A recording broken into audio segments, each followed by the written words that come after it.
Assalamualaikum warahmatullahi wabarakatuh. Selamat datang kembali di channel siaran cerita mistis. Di kesempatan kali ini Mang Asep akan membawakan sebuah kisah horor yang berjudul Dia Yang Tak Sempat Kumiliki, yang ditulis oleh Kak Arsita Malika. Yang penasaran dengan ceritanya bisa mampir ke link yang sudah saya taruh di kolom deskripsi. Semoga yang mendengarkan cerita ini diberikan kesehatan, banyak rezekinya, dan perlindungan yang maha kuasa. Amin ya robbal alamin. Sebelum kita masuk ke ceritanya, jangan lupa untuk like, komen, subscribe channel ini, dan tekan loncengnya agar kalian tidak ketinggalan update cerita terbaru dari kami. Tanpa basa-basi lagi, mari kita dengarkan.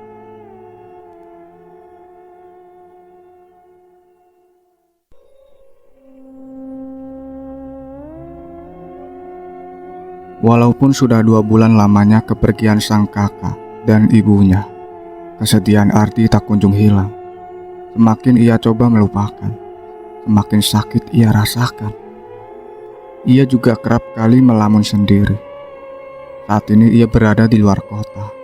Ia memutuskan untuk berhenti sekolah dan meninggalkan rumahnya untuk sementara waktu. Ia lakukan itu agar tidak terus-menerus menangis melihat setiap barang dan kenangan yang ada di sana.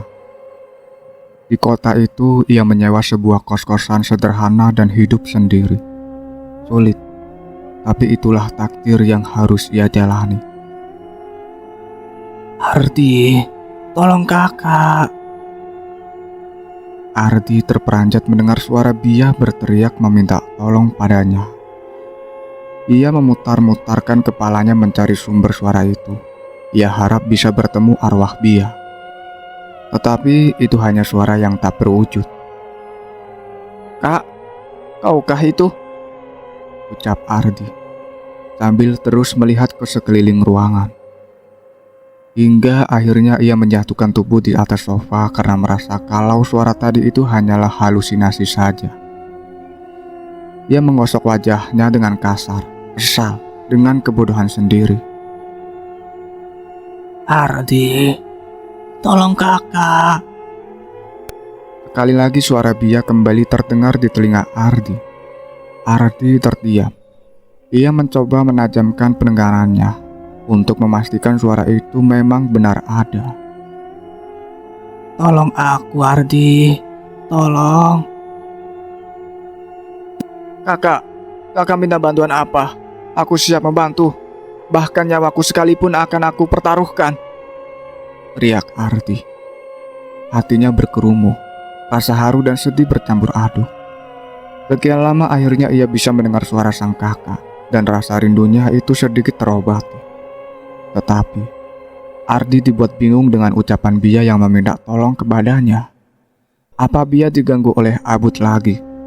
Tapi bagaimana mungkin Bia tidak meninggal di tangan kotor mereka? Ditunggu pun Bia tak juga menjawab pertanyaan Ardi. Entah mengapa, firasat Ardi tiba-tiba tidak enak. Kak, jawab pertanyaan Ardi. Kau kenapa? Ardi akan tolong. Teriak Ardi sekali lagi. Bukannya mendapatkan jawaban, Ardi malah mendengar suara tangisan yang terdengar begitu pilu. Mata Ardi membulat. Bukan karena takut, melainkan hatinya semakin khawatir mendengar suara tangisan yang terdengar tak asing itu. Ia jadi ingat kejadian waktu itu, ketika Bia memeluk tubuhnya begitu erat. Bajunya dibuat basah karena air mata dan bajunya juga terkena noda darah dari hidungnya. Tubuh Ardi membeku. Ia tak berani bergerak ketika ekor matanya menangkap sepasang mata merah sedang memantaunya dari luar kosan. Semenjak kejadian mengerikan yang menimpa keluarganya itu, mata batin Ardi terbuka. Karena belum terbiasa dengan penglihatannya, ia masih rada-rada takut dengan makhluk gaib yang suka datang mengusilinya. Ardi berusaha mengerahkan bola matanya melihat sosok yang sedang memantaunya tersebut. Abud, batin Ardi. Seketika bulu kuduknya merinding hebat. Ia menelan ludah dengan susah payah. Dengan sedikit keberanian, ia berlari tunggang langgang menutup dan mengunci pintu depan. Walaupun sempat kesulitan karena ia begitu panik. Kemudian masuk ke kamarnya, menarik selimut dan menutupi seluruh tubuhnya. Ardi bergetar ketakutan. Tubuhnya juga keringat dingin dibuatnya. Ia berusaha memejamkan matanya berharap cepat tertidur dan melupakan kejadian barusan. Ardi. Mendengar panggilan Bia, dengan cepat Ardi menoleh. Posisinya saat itu sama persis ketika Bia duduk di samping Ardi yang sedang marah karena kalah tanding basket. Ardi tak mampu membendung air matanya. Akhirnya yang ia pinta terwujud, yakni Bia masuk ke dalam mimpinya. Ia memandang lekat wajah pucat Bia. Pandangannya tampak begitu kosong. Tak lama kemudian, Bia tampak tertunduk sambil menangis terisak-isak. Dengan sigap Ardi merangkul dan mengelus pundak Bia penuh cinta. Ardi menyesal. Seharusnya dari dulu ia bersikap seperti ini pada Bia. Tapi sudahlah, tidak ada juga gunanya menyesali semuanya. Karena memang sudah kodratnya penyesalan itu di akhir. Ada apa, Kak? Jangan menangis. Ardi jadi ikutan sedih lihat kakak begini. Emangnya kakak masih ada urusan di dunia yang belum selesai hingga arwahmu bersedih begini? Tanya Ardi merasa prihatin. Raffi, Ian, Pak Ian, jawab Bia. Dahi Ardi mengernyit bingung dengan maksud Bia. Ada apa dengan mereka? Ayo katakan, biar Ardi yang selesaikan semuanya, agar kakak bisa tenang. Tanya Ardi penasaran. Namun sayang, Bia tak menjawabnya. Ia hanya terus menyebut nama Raffi dan Ian. Hal itu membuat Ardi kian bertambah bingung sekaligus penasaran. Maksud kakak, aku harus bicara dengan Ian dan Raffi? Tanya Ardi sekali lagi. Bia mengusap air matanya. Kemudian ia mengangguk pelan. Setelah itu, ia berdiri dan berjalan meninggalkan Ardi. tolong kakak sekali lagi, Ardi. Lirih Bia sebelum akhirnya ia hilang. Esok kemudian, sekitar jam 9 pagi Ardi sudah bersiap-siap hendak ke desanya untuk menemui Raffi dan Ian. Ia sangat penasaran apa yang membuat arwah Bia gentayangan. Sampai di sana nanti ia akan menginterogasi mereka satu persatu. Ketika ia sudah masuk di perbatasan desanya, ia mengurangi kecepatan laju motornya. Dipandanginya terus TPU yang sekeluarganya dimakamkan di sana. Hatinya begitu sakit. Ia terus mengelus dadanya mencoba untuk tenang. Aku mau ziarah kubur dulu deh. Udah 2 bulan gak kesana. Sekalian ketemu juga sama Pak Ian, ujar Ardi sambil berbalik arah menuju TPU yang sempat ia lewati tadi. Sampai di halaman TPU, ia berjalan menuju perdagangan yang menjual beberapa jenis bunga untuk ditaburi di makam. Pilihannya jatuh pada bunga mawar merah dan bunga sedap malam. Setelah membayarnya, ia pun gegas memasuki TPU. Wajahnya tampak begitu sumringah berjalan menuju makam Bia. Namun, rupanya itu hanyalah sementara. Wajah seketika berubah sedih kala ia sudah berada di samping makam Bia. Ia berjongkok, kemudian mengusap-usap nisan Bia. Ia tersenyum getir memandangi nama indah yang tertulis di sana. Tak terasa air matanya kembali jatuh. Ia belum bisa mengikhlaskan kepergian sang kakak tercinta. Andai kakak masih ada, hidupku pasti baik-baik saja. Lirih Ardi seraya menaburkan kelopak bunga mawar merah di atas makam Bia. Kemudian bunga sedap malam tadi ia tancapkan di depan nisannya. Lalu ia menegadahkan tangannya untuk mengirimkan Al-Fatihah untuk Bia. Ia tak menaburkan bunga sedikit pun di makam ayah dan ibunya, apalagi mengirimkan mereka Al-Fatihah, sebab Rasa kecewa itu hingga kini masih menyelimuti hati. Setelah berdoa, Ardi pun berdiri dan berpamitan kepada makam Bia. Matanya tanpa melihat sekitar mencari-cari keberadaan Ian. Tetapi yang ia lihat di sana hanya orang lain, bukan Ian. Ardi pun berjalan mendekati seorang pria parubaya yang sedang membersihkan salah satu makam yang ada di TPU tersebut. Dari kejauhan, Ardi sempat melihat pria itu menatapnya dengan tatapan yang aneh. Ketika Ardi sudah berada di dekatnya, pria itu langsung membuang muka seakan-akan tak pernah melihat Ardi. "Assalamualaikum, Pak. Bapak petugas perawat makam di sini ya?" Salam Ardi sambil melempar senyuman. Waalaikumsalam. Iya, ada apa nak? Jawabnya sedikit gelagapan. Bapak kenal dengan Pak Ian? Oh, Ian, udah nggak di sini lagi nak. Mungkin baru 3 hari dia berhenti kerja. Loh, kenapa berhenti Pak? Tanya Ardi heran. Kurang tahu sih nak, soalnya ia langsung mengundurkan diri tanpa mengatakan satupun alasannya. Ardi tampak terdiam sejenak. Ia mencoba menebak-nebak alasan Ian mengundurkan diri dari TPU itu. Sangat kebetulan sekali ia ingin menanyakan perihal Bia, tapi ia malah lebih dulu berhenti bekerja di sana. Kalau alamatnya Bapak tahu di mana? Tanya Ardi lagi. Saya nggak tahu nak. Saya kenal dengan dia juga baru beberapa minggu karena saya bekerja baru di sini. Saya tinggal dulu ya. Kerjaan saya masih banyak. Permisi. Sambungnya. Pria itu berjalan terburu-buru menjauhi Ardi. Seakan ia takut dilemparkan beberapa pertanyaan lagi. Waduh, jadi bagaimana caranya aku bisa menanyakan Pak Ian soal kakakku? Gumam Ardi dalam hati. Ardi menghembuskan nafas kasar dengan perasaan yang kecewa. Ia berjalan gontai keluar dari TPU. Ia kembali mengendari motornya menuju rumah Raffi.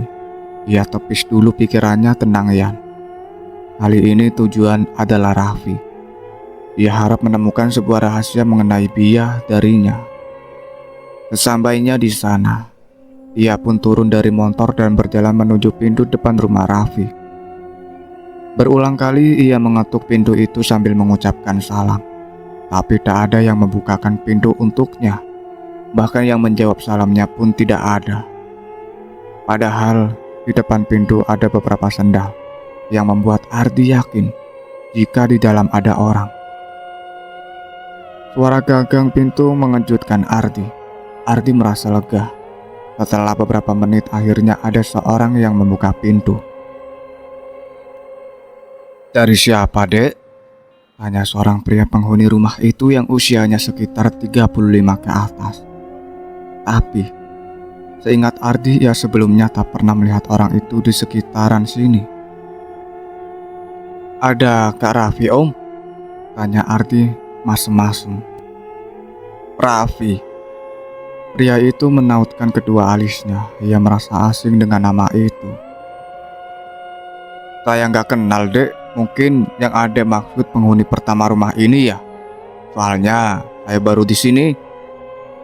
Jawab pria tersebut. Ardi menganggah. Merasa tak percaya dengan ucapan pria itu. Pikirannya berkecamuk. Secara bersamaan Ian dan Raffi menghilang tanpa jejak, membuat Ardi semakin penasaran. Ia juga mulai curiga, apa mungkin mereka berdua telah melakukan kejahatan pada Bia, pikirnya. Kalau sudah tidak ada yang mau ditanyakan lagi, saya masuk ya dek. Ujar orang itu seraya menutup perlahan pintunya kembali. Tunggu dulu om. Cepat, saya sedang sibuk. Ucapnya dengan ketus. Gini om, yang ngejual rumah ini ke om siapa ya? Saya anggap itu adalah pertanyaan terakhirmu. Rumah ini dijual oleh seseorang yang bernama Pak Bahar. Kediamannya tak jauh dari sini. Oke, saya masuk dulu ya, jawabnya lalu melangkah masuk ke rumahnya. Kemudian pintunya itu ditutup cukup keras, membuat Ardi berjengit. Ardi mengumpat dalam hati, merasa kesal dengan perlakuan pria itu. Seandainya diriku ini adalah Ardi yang dulu, udah aku smackdown kau. Ardi pun beringsut dari rumah itu dan naik kembali ke atas motornya. Ia kembali dibuat bingung. Asalnya yang menjual rumah Raffi itu adalah Pak Bahar, bukan Raffi ataupun Asih. Daripada aku tinggal berpikir terus di sini, mending aku ke rumah Om Bahar. Semoga kali ini aku bisa mendapatkan jawaban dari semua pertanyaan ini.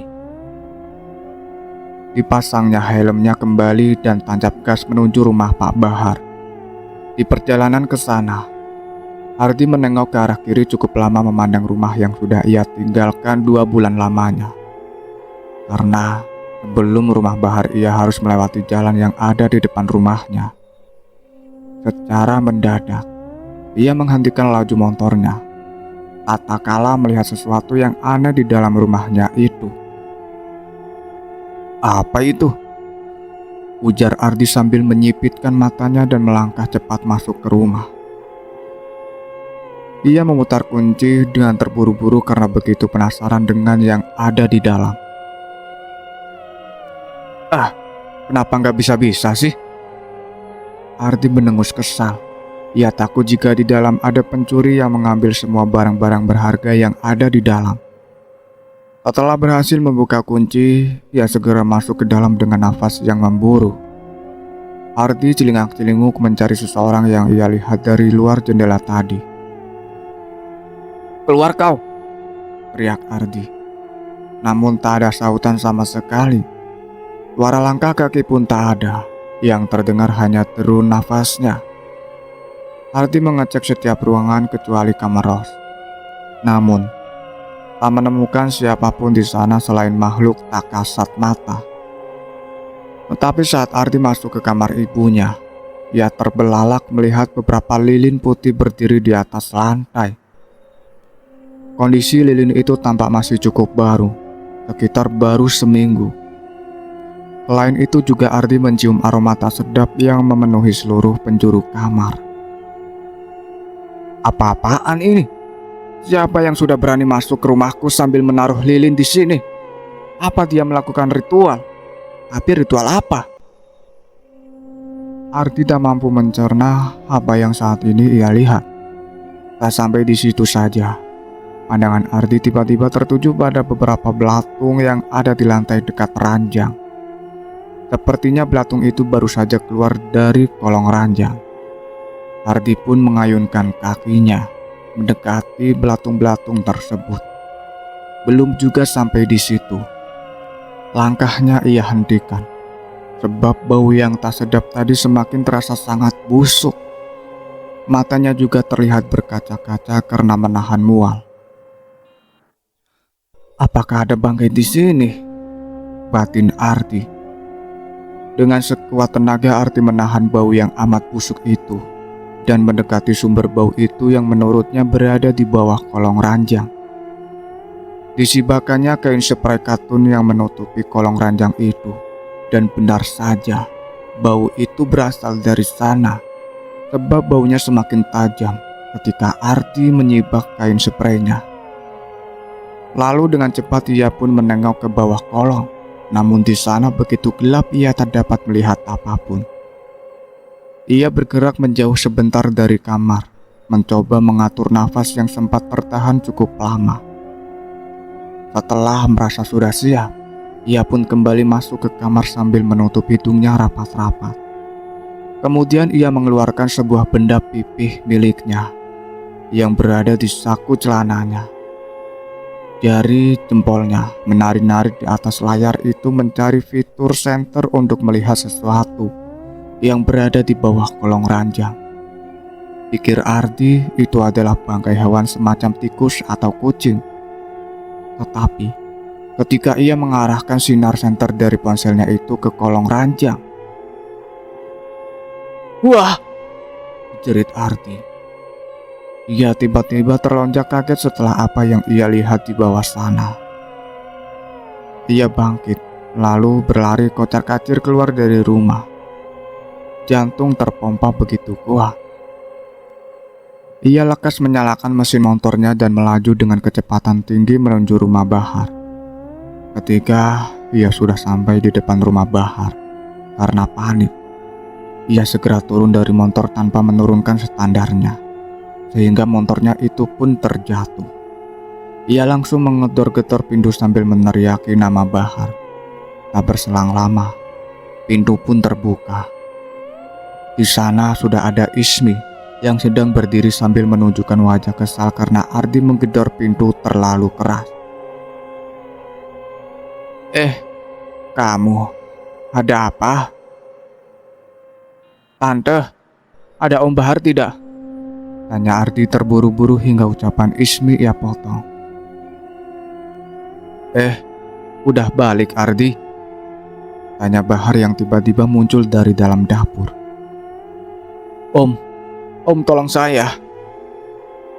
Ada apa Ardi? Kau sampai ngos-ngosan begitu?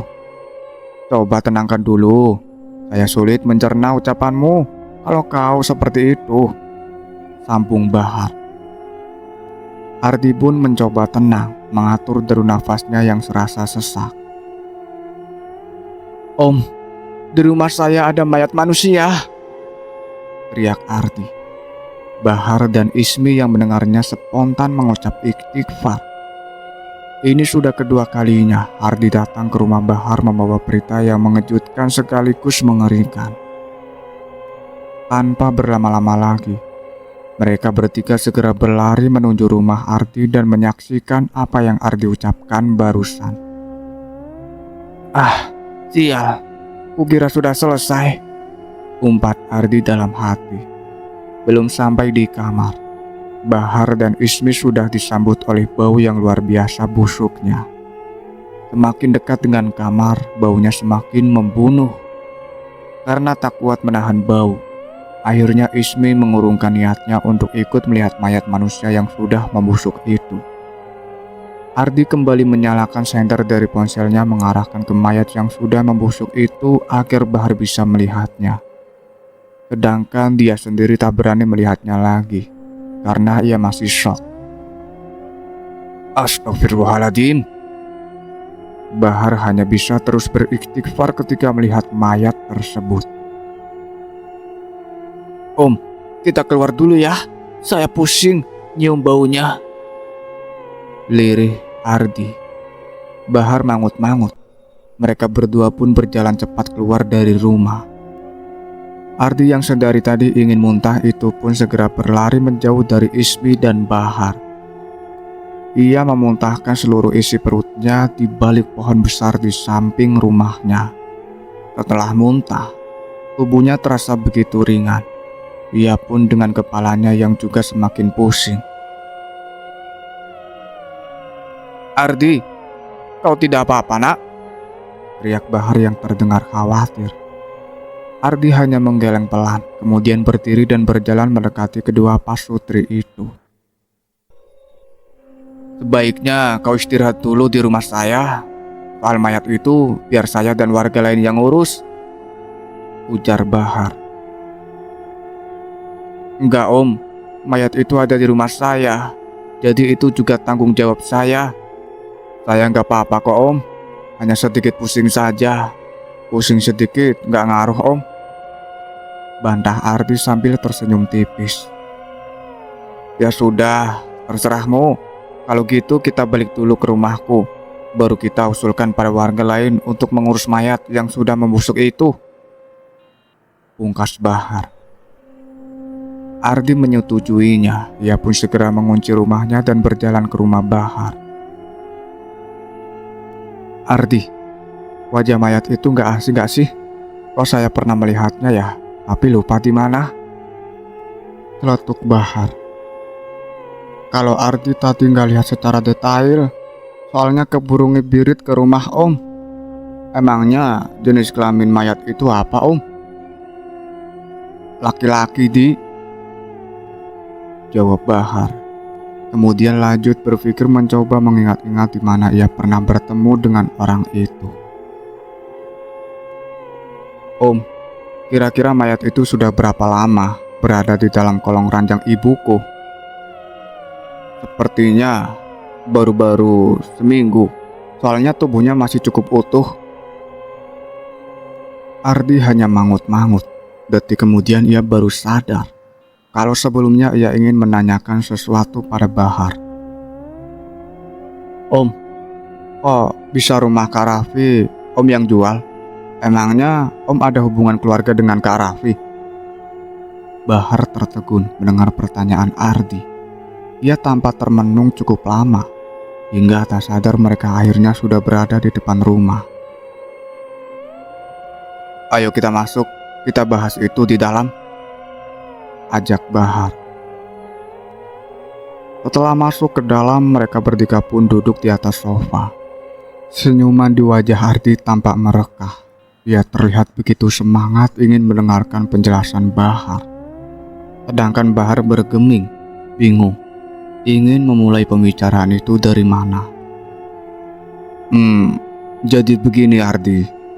9 hari yang lalu, anak Om yang bernama Jira menikah dengan Raffi. Ah? Gimana? Gimana Om? Tanya Ardi terkejut tak percaya. Lantaran Raffi mengadakan acara pernikahan tak lama setelah kematian Bia.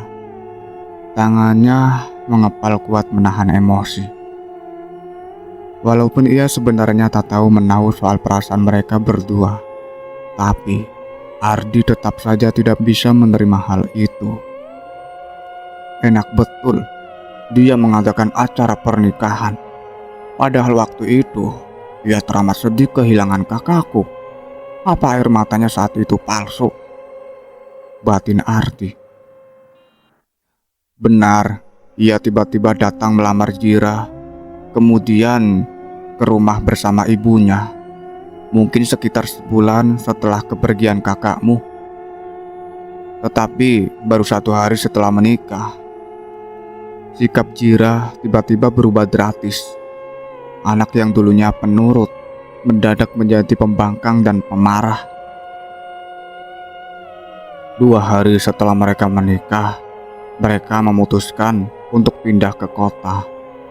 Sebenarnya saya dan istri saya tidak setuju, tetapi mereka berdua tetap nekat pergi. Bahkan Jira berani membentak ibunya hanya karena Ismi tak setuju dengan pendapat Raffi. Ketika Ardi menoleh ke arah Ismi sedang duduk di sampingnya, wanita itu tanpa meneteskan air mata, namun segera diusapnya. Apakah begini perasaan ibu saat aku membentaknya? Gumam Ardi dalam benaknya. Dan Raffi memintaku untuk segera menjual rumahnya agar ia bisa membeli rumah baru di kota itu. Saya yang mendapat perintah tersebut hanya bisa bersabar. Takut jika saya melawan, Jira akan terus menyakiti perasaan Ismi. Pucuk dicinta ulam pun tiba. Di hari yang sama, ada orang baru yang datang ke sini, menanyakan apakah ada rumah yang ingin dijual. Setelah deal, uang hasil penjualan rumah itu pun saya transfer kepada Raffi. Karena pada saat itu mereka berdua sudah pergi. Jelas Bahar dengan gamblang. Mereka tinggal di kota mana, Om? Mereka tidak mau mengatakannya di mana. Jadi saya ikhlaskan saja putri saya pergi bersamanya. Asal jangan sampai ia menyakiti atau bahkan melukainya.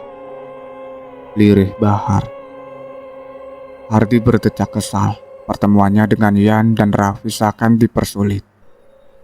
Ia menggosok wajahnya dengan kasar, merasa putus asa dengan permasalahan ini. Kau kenapa, Di? Kau sepertinya gelisah begitu, tanya Bahar. Ardi pun menceritakan semuanya dari awal. Sebenarnya, sebelum Ardi dimintai tolong oleh Bia, ia sudah sering mendengar suara tangisan wanita di kosnya. Tapi ia mengabaikannya, sebab ia kira itu hanya Kunti yang usil. Rupanya itu suara milik Bia.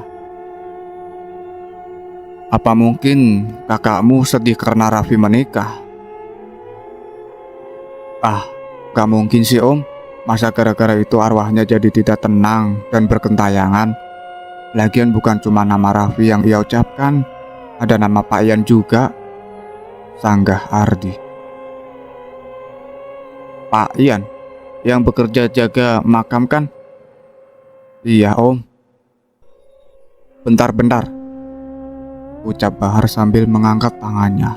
Kode agar jangan dulu ada yang mengatakan apapun. Soalnya ia sedang memikirkan sesuatu. Beberapa detik kemudian, ia tanpa menunjukkan ekspresi yang terkejut pada Ardi. Ardi, itu Ian. Mayat tadi, itu Ian, ungkap Bahar. Apa? Ardi menganggap tak percaya. Iya, nggak salah lagi. Tapi, kata salah seorang pekerja di TPU, dia berhenti kerja dari sana baru 3 hari. Terus, perkiraan om soal berapa lama mayat itu berada di rumahku, kan katanya semingguan. Ujar Ardi masih tak percaya. Aku sangat yakin Ardi, itu Ian, orang yang kau temui di TPU tadi, bisa saja membohongimu. Apakah gerak-gerik orang itu tidak ada yang mencurigakan?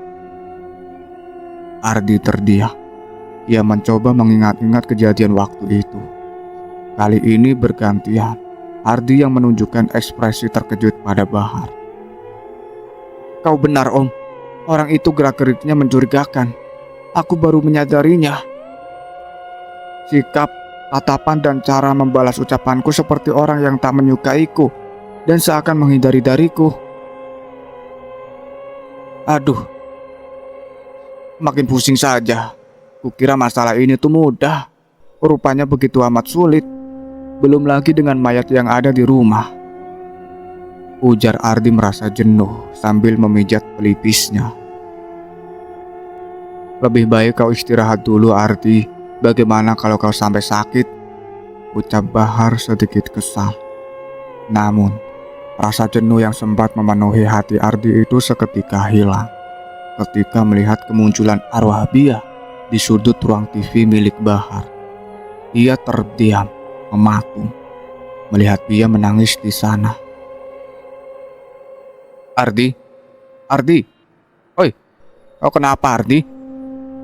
Pekik Bahar sambil sedikit mengguncang tubuh Ardi. Ardi pun tersadar, dirinya kembali bersemangat untuk menyelesaikan kasus ini demi Bia. Om, mending sekarang kita urus mayat itu sebelum belatungnya bertambah banyak, usul Ardi. Assalamualaikum. Salam kedua anak Bahar bersamaan. Mereka adalah anak kedua dan ketiga Bahar yang bernama Jelin dan Zidan. Usia mereka juga hanya selisih 2 tahun. Kedua bocah SD itu pun berjalan mendekati kedua orang tuanya dan mencium tangannya secara bergantian. Lebih baik kita makan siang dulu. Kamu belum makan kan? Sahut Bahar. Gak usah om, Ardi makan di luar saja. Takut merepotkan.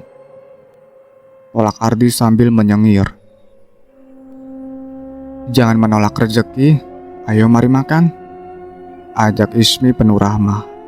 Ardi mengangguk pelan, pertanda ia menerima tawaran Ismi. Mereka semua pun mulai mengambil nasi dan lauk pauk yang sudah tersaji di atas meja makan. Ardi tampak begitu senang sekaligus iri dengan keluarga Bahar yang begitu harmonis. Beda dengan keluarganya dulu yang hanya sibuk mengurusi dunia lain kecuali Bia. Adek, pelan-pelan makannya, itu banyak tulangnya loh. Adek, ditiup dulu nasinya, soalnya masih panas, ucap Jelin. Ardi tertegun melihat Zelin begitu perhatian pada adiknya. Ia jadi teringat dengan kakaknya yang dulu begitu sering menyuapinya. Karena tak kuasa menahan air matanya, ia tertunduk agar yang lain tidak melihatnya. Ismi yang mengetahui itu sontak menatap Bahar dengan pandangan sedih. Ismi mengelus-elus pundak Ardi, mencoba menenangkan dia. Bukannya berhenti nangis, yang ada Ardi malah nangis kejer. Kakaknya cengeng. Jadi laki-laki itu harus kuat, tapi tidak boleh menggunakan kekuatan itu untuk melakukan fisik dan hati wanita. Ledek Zidan. Bocil berumur 9 tahun itu sudah pandai melontarkan kalimat-kalimat mutiara. Ardi merasa tersinggung. Ia jadi malu dengan kelakuan sendiri yang begitu songong ketika berhadapan dengan ibu dan kakaknya. Ia merasa paling kuat dan mereka berdua sangat lemah. Kau benar, mari kita tos, ucap Ardi seraya mengulurkan tangannya yang terkepal di depan Zidan. Dengan tangan mungilnya itu ia membalas adu kepalan tersebut. Hanya butuh waktu yang singkat, mereka langsung akrab. Selesai makan, Ardi dan Bahar pun keluar mencari bantuan beberapa orang lainnya. Mereka berdua berpencar agar lebih cepat. Pergi kau, jangan datang membawa sial di sini. Karena keluargamu, anak saya sakit-sakitan. Saya tidak mau menolong orang yang pernah bersekutu dengan jin lagi. Bendak Syarif pada Ardi. Ia nampak tak begitu suka dengan kedatangan Ardi yang meminta bantuan padanya. Maaf Om, emangnya keluarga saya sudah melakukan apa pada anak Om? Lirih Ardi. Asal kau tahu, semua orang yang sudah membantu proses pemakaman ibu dan kakakmu jadi dapat sial, terkecuali Bahar. Kampung ini juga sering diteror sama hantu berwajah tengkorak. Dan jalan yang dekat dengan rumahmu itu sering terjadi kecelakaan. Orang-orang jadi takut melintas di sana. Pekik Syarif. Ardi terdiam, tak mampu berkutik sebab yang dikatakan Syarif memang benar. Bahkan dirinya sendiri pun merasakan kesialan yang ia dapatkan setelah kejadian itu. Seperti mata batinnya terbuka. Selalu dipantau abu dan kadangkala ia juga bermimpi buruk. Bisa saja mayat yang ada di rumahmu itu tumbal dari jin peliharaan keluargamu. Dia mencuri orang yang sedang melintas di depan rumahmu. Hardik Syarif. Syarif terus menghinanya, membuat Ardi mati kutu. Baiklah Om, kalau begitu saya permisi dulu. Saya mewakili seluruh keluargaku yang sudah tiada, meminta maaf yang sebesar-besarnya atas kejadian yang diperbuat oleh mereka, ujar Ardi sambil mengatupkan tangannya di depan dada. Ia pun berlalu meninggalkan Syarif yang masih terus memakinya dengan segala hinaan dan umpatan. Ardi yang malang itu hanya bisa berlapang dada. Kenapa aku jadi secengeng ini sih sekarang?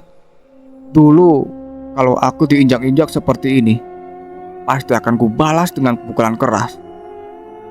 Ardi menggerutu dalam hati. Dari kejauhan Bahar tanpa berjalan cepat mendekati Ardi yang masih terus menundukkan kepalanya itu. Loh, kenapa Ardi? Gak ada yang mau menolongmu ya? Ardi mengangguk pelan sambil tersenyum singkat.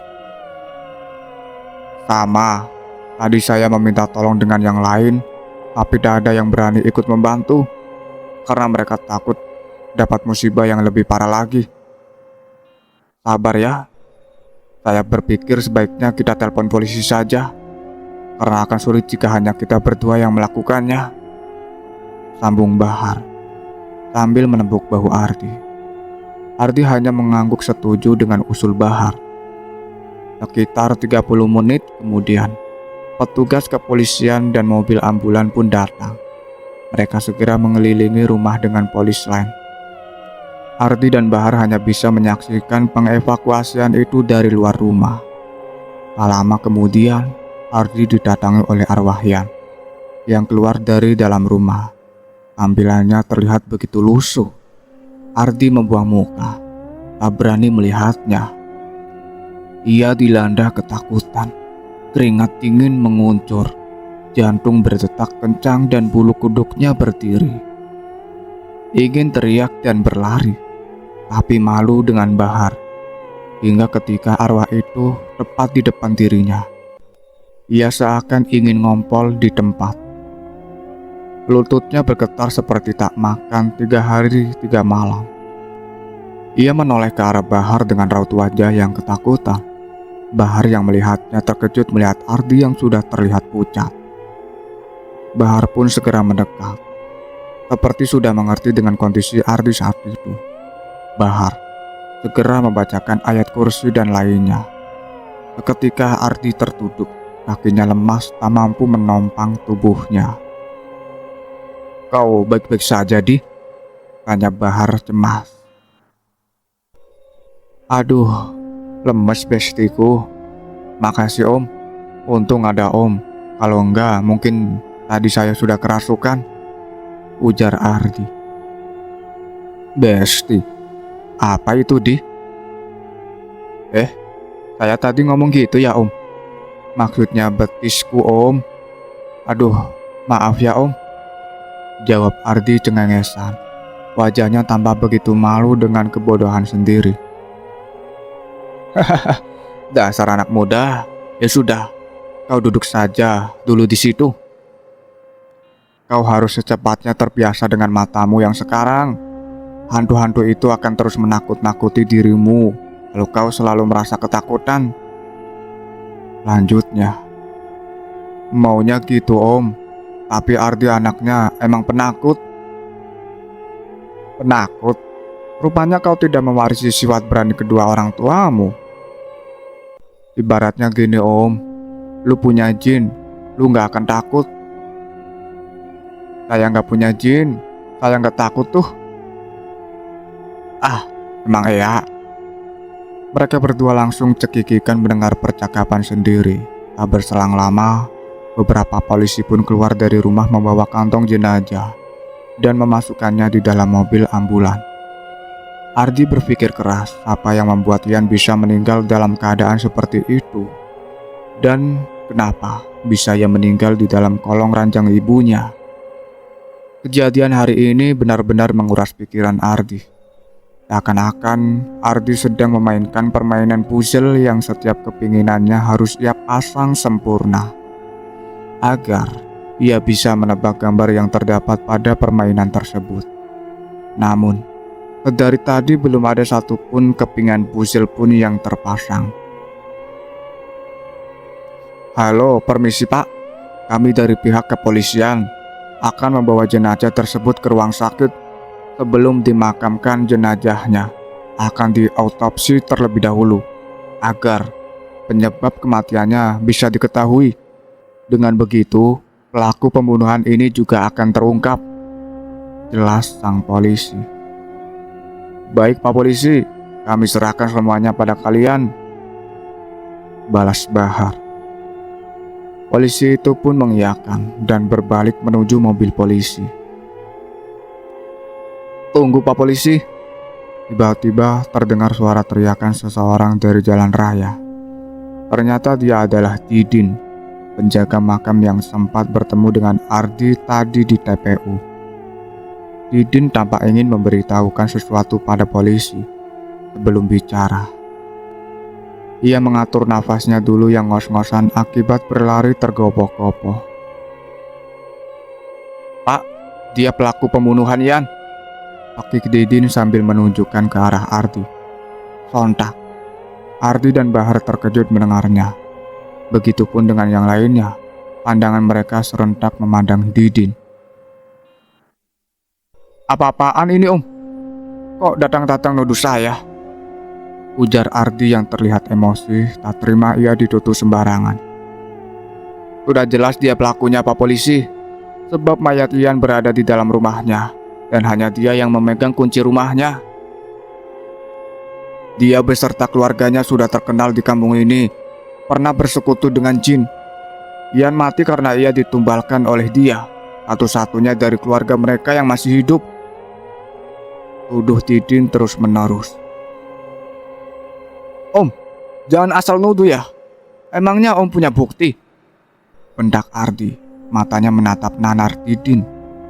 Giginya bergemertak, begitu gemas ingin melayangkan pukulan. Ya terus, siapa lagi yang bisa masuk ke rumah selain dirimu? Yang pegang kunci kan cuma kamu. Masa iya, mayat itu jalan menembus tembok masuk ke rumahmu? Coba, Pak Polisi lihat di dalam. Ada tidak jendela atau apapun itu yang seperti habis dibuka paksa? Sambung Didin. Mendengar itu, dua anggota polisi lainnya segera masuk mengecek jendela, atap dan pintu belakang. Gak ada yang mencurigakan, Pak. Semuanya tertutup rapat, lapor salah seorang polisi tersebut. Polisi yang sepertinya ketua di kasus ini kembali menoleh pada Ardi. Ia menunjukkan tatapan yang dingin padanya. Ardi yang mengerti akan tatapan tersebut langsung menggeleng cepat dengan ekspresi wajah yang ketakutan. Kami akan membawa Anda ke kantor polisi untuk diperiksa lebih lanjut.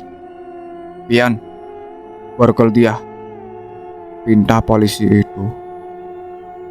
Ardi memberontak. Ia tak ingin dibawa ke kantor polisi. Ia terus membela dirinya karena ia tak merasa bersalah sedikit pun. Namun apa daya, ia tak punya bukti kuat untuk membuktikan kalau dia tak bersalah atas kasus ini. Sedangkan Didin berjalan mendekati Bahar dengan tatapan mendelik. Om Bahar, tolong saya tidak bersalah, teriak Ardi, memohon bantuan pada Bahar, sebab sebentar lagi ia akan ke kantor polisi. Tangannya juga sudah diborgol. Ia terus menoleh ke Bahar, berharap bisa membantunya. Tapi yang ada malah sebaliknya. Bawa dia secepatnya, Pak. Dia memang bersalah, teriak Bahar. Ardi terperangah, tak percaya dengan apa yang diucapkan Bahar.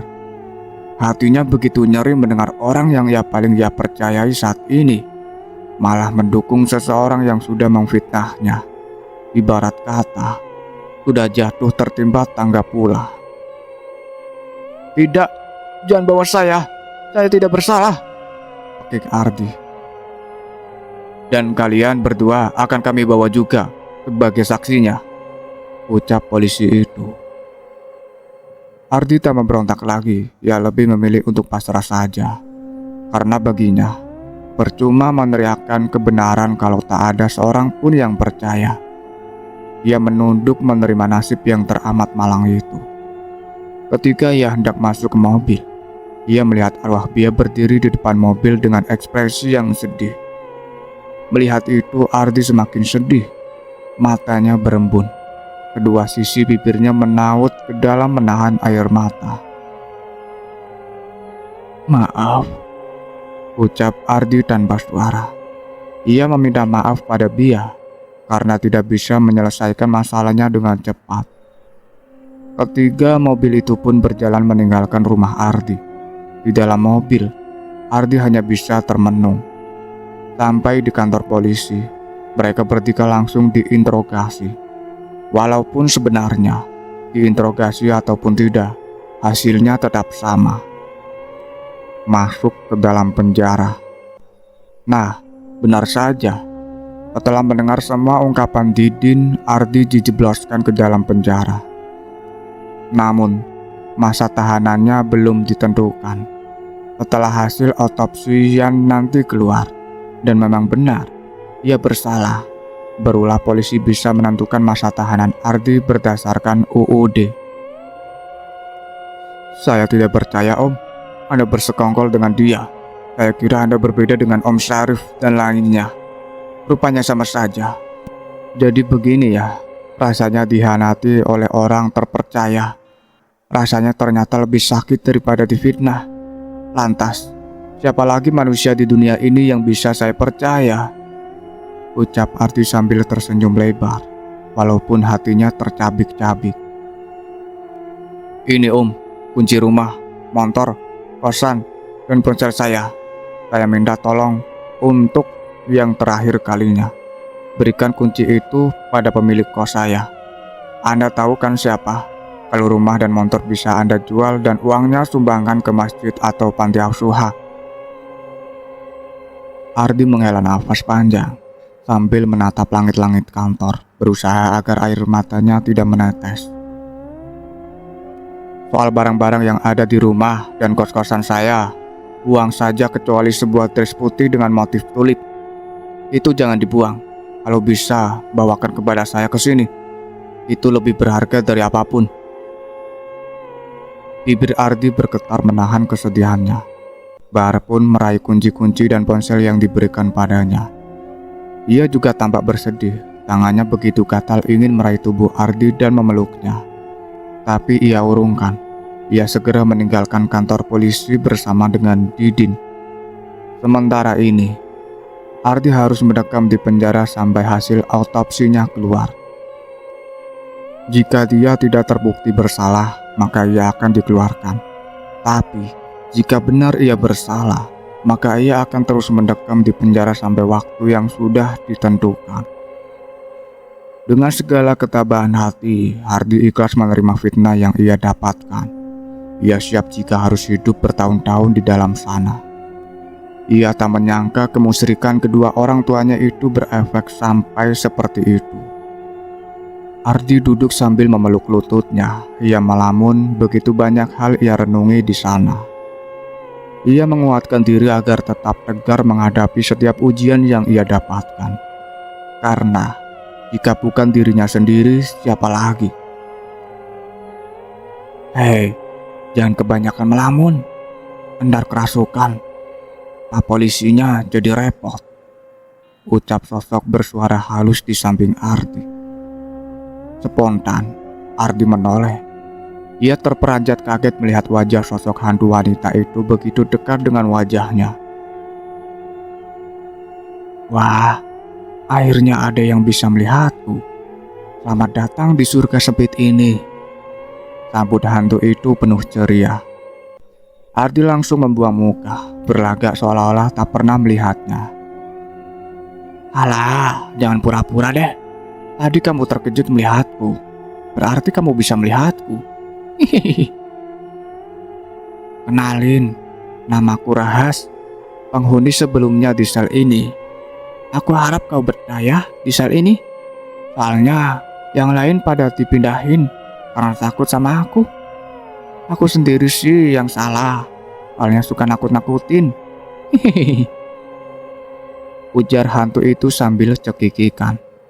Tetapi Ardi tetap tidak mempertulikannya. Kamu masuk ke sini karena difitnah ya? Sama dong kita. Dunia ini memang terlalu kejam untuk kita yang yatim piatu. Ardi masih bergeming. Kamu mau dengar kisah aku nggak? Kenapa aku masuk di sini dan mati? Mau ya? Please. Udah lama banget aku nungguin teman curhat. Ya udah deh, kamu diam saja biar aku ceritakan. Siapa tahu kau tertarik nantinya. Jadi begini, semenjak orang tuaku mati, aku tidak diperdulikan lagi oleh kerabat-kerabatku. Mungkin karena aku miskin, gak punya harta warisan. Soalnya rumah saja masih ngontrak. Hihihi. Untungnya nasib baik memihakku. Aku terima di kampus favorit di kota ini. Dan seluruh biaya kuliahku dibayar oleh pemerintah, termasuk tempat tinggal. Wah, di situ aku senang pol.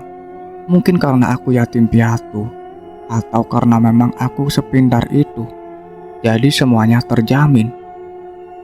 Tapi sayangnya, pas masa KKN, aku difitnah telah membunuh dan mencuri barang-barang temanku. Dan sedihnya lagi, sahabatku sendiri mengkhianatiku. Yang menuduhku ini memang berkawan juga dengan sahabatku. Dia juga dari dulu tak suka dan iri padaku. Yang berprestasi ini, entahlah apa alasan sahabatku mengkhianatiku.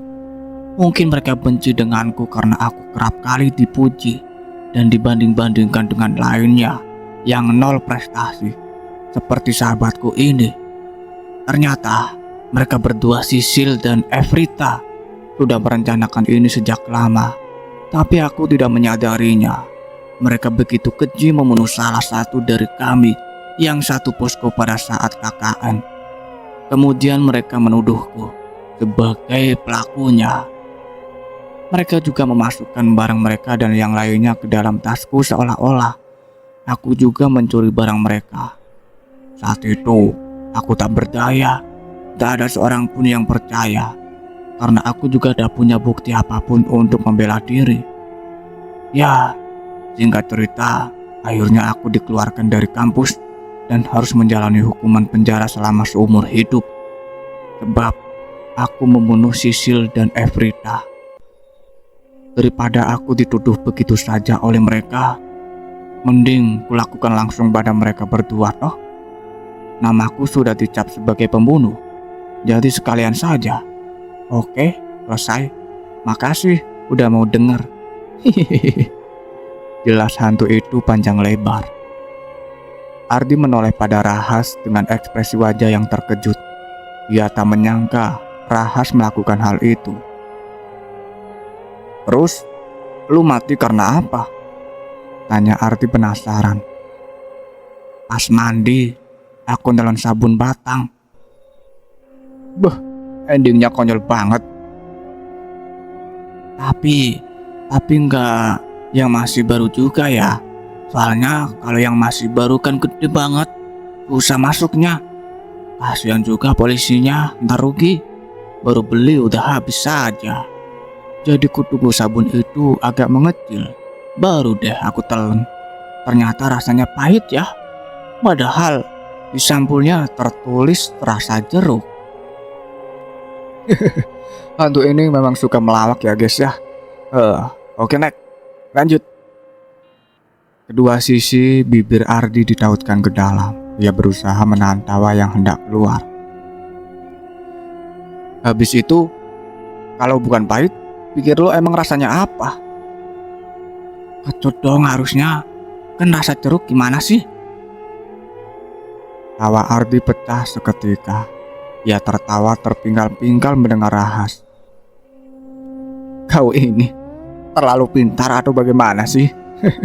Yang namanya sabun, apapun jenisnya ya tetap pahit anjay. Widih, anjay enggak tuh.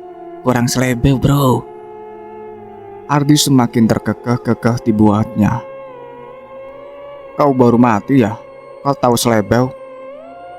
Bingung kan? Semua orang bingung. Gak bingung nanti kalau udah di surga.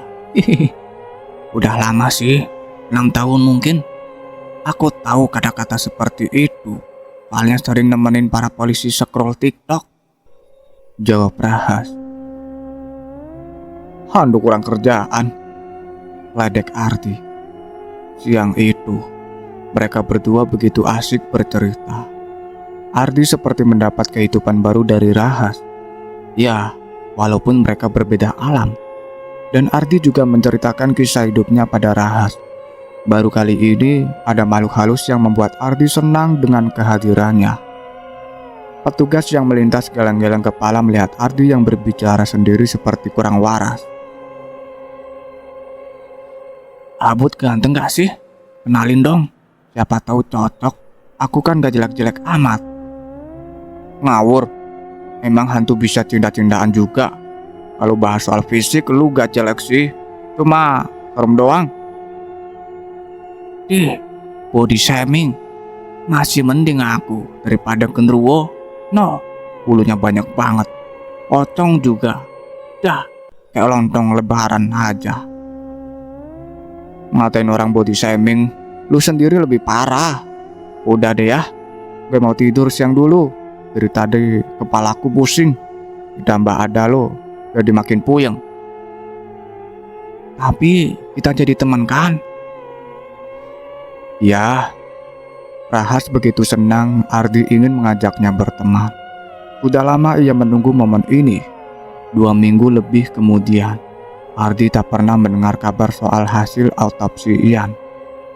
Ia juga tak tahu berapa lama ia harus ditahan di sini.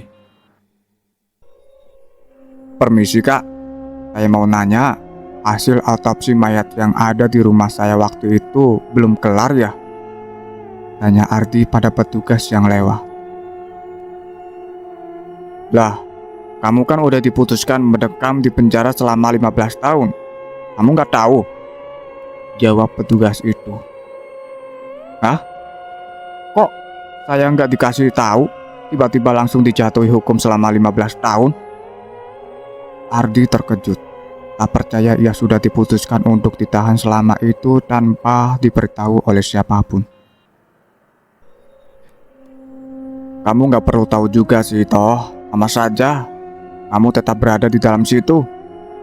Ucap polisi muda itu sambil menyunggingkan senyuman seakan-akan meledek Ardi. Cih, panggil amat jadi polisi, gerutu Ardi. Ia kembali duduk di atas karpet tua yang ada di dalam lapas. Ia termenung. Ia merasa ada yang janggal dalam kasus ini. Sepertinya hal itu sudah direncanakan matang-matang oleh seseorang. Apakah mungkin dia Didin? Tapi itu hanya kemungkinan kecil. Ah! Teriak Ardi sambil menggaruk kasar rambutnya. Dadanya naik turun. Saat ini amarahnya begitu meluap-luap. Tangannya mengeluarkan darah segar karena terus memukul tembok dengan membabi buta. Apa kau butuh aku? Aku sedang tidak ingin diganggu, Rahas. Kau lupa ya dengan suaraku, sampai kau menyebut dengan nama wanita. Mata Ardi membulat, jantungnya saat itu seakan berhenti berdetak. Amarahnya seketika luruh. Setelah menyadari pemilik suara itu siapa, perlahan ia membalik tubuhnya dan benar saja, itu dia. Kenapa kau datang ke sini? Gertak Ardi. Tenanglah dulu.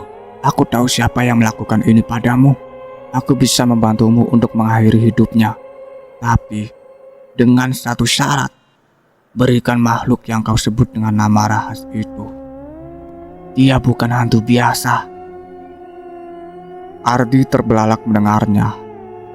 14 tahun kemudian, tak terasa sebentar lagi Ardi akan dibebaskan dari penjara. Ah! Raffi berjengit mendengar jeritan Zira. Ia kesal, kegiatannya harus terhentikan karena jeritan itu. Ia berjalan gontai menghampiri Zira yang berada di dalam kamar. Kau kenapa? Anak-anak sedang tidur, bendak Raffi. Zira yang begitu ketakutan itu segera bangkit dari kasur dan memeluk Raffi begitu erat. Cukup sekian ceritanya sampai di sini. Nantikan kelanjutan ceritanya saya akhiri. Wassalamualaikum warahmatullahi wabarakatuh.